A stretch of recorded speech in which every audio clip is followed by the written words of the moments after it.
Hello there, and welcome to the Vineyard here at Promise Lutheran Church, Vineyard, California. Another one of those warm days out here.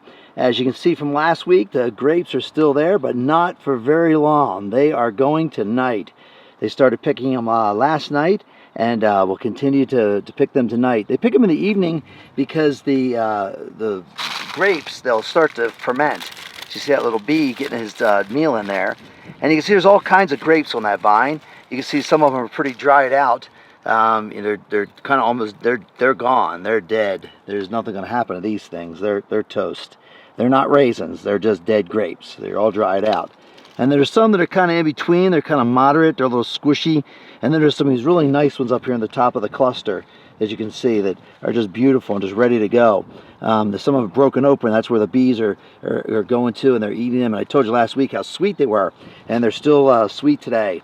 And so, you know, they're harvesting these grapes. They're going to put them all together, and part of the process is pulling out the stems and the seeds and how much you use the stems and the seeds, because the stems and the seeds provide flavor. And so sometimes they want a little more acidity in the wine, or maybe they want a little more tannin in the wine. And so leave those seeds in and crush the seeds and the stems as well. Other times they try to remove most of the stems. So there's a big process in the viticulture of these grapes. But then I want to talk to you a little bit about that whole idea of being ready. Those grapes, you know, they're getting pulled tonight. Like it or not, they're going to be gone next week. They'll be in a vat and begin the processing of becoming wine. And they have no choice. It's tonight. We're going to cut that vine off tonight.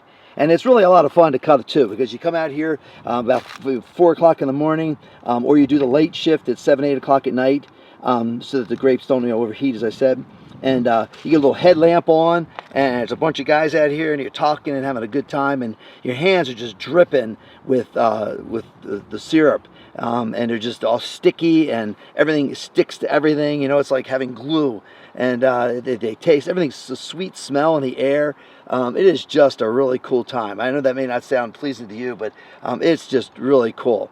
But for some, you know, it's drudgery. It's a horrible time. It's, you know, out here working and laboring, and they see nothing good in having to come up here and pull grapes off the vines.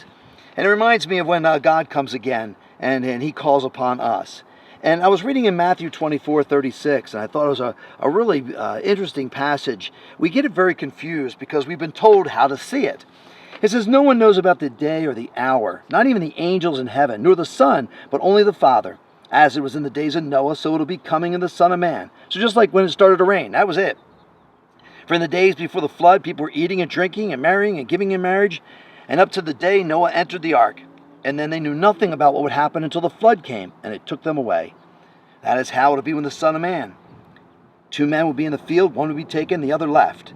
2 women will be grinding at the mill, one will be taken, the other one left." And this passage is used to talk about being left behind, the whole Left Behind series, which is just garbage, because that's not what they're saying here. If I die tonight, I will go and my wife will stay behind. But as it pertains to the end time, read on. "Therefore keep watch, because you do not know what the day of the Lord will come.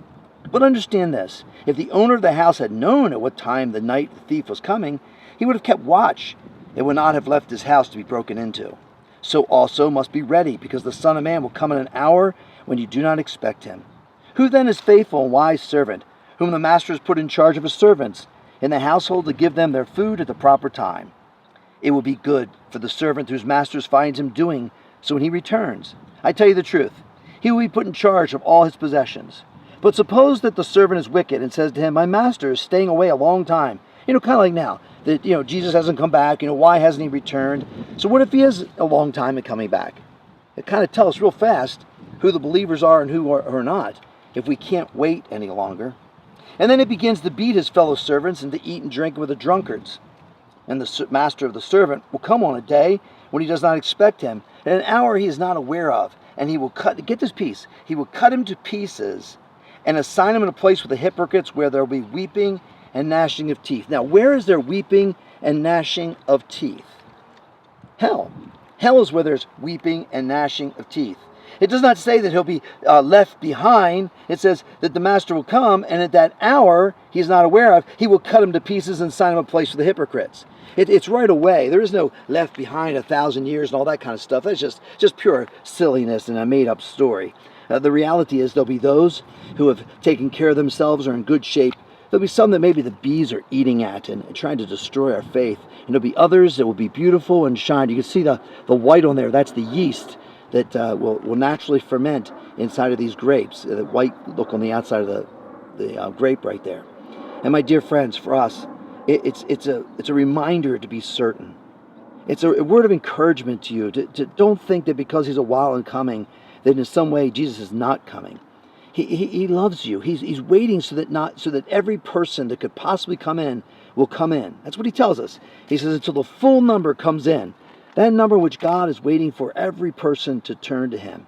And as long as there's just one left out there that they will come to him, he will wait for that person, that he may not lose one, not one, and you're one of them.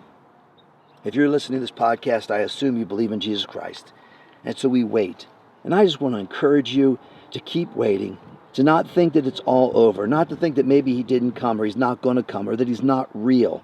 Don't think that he's not a part of our life and that God is waiting for every person to come to him, that he may not lose a single person, and that includes you, because he loves you. So he waits for the harvest. He waits until the very end, until you can't wait a minute longer. It'll be too late. And they'll all just shrivel up like this and be gone forever. He would lose them all. Instead, he will save some. My dear friends, wait upon the Lord. He has not forgotten you nor forsaken you. He loves you and seeks to save you and anyone who calls upon his name. Hey, hope this gives you some courage today. This is Pastor Chris Deknatel from the Vineyard at Promise Lutheran Church, right before the harvest, my friends. God bless, and I'll see you next week.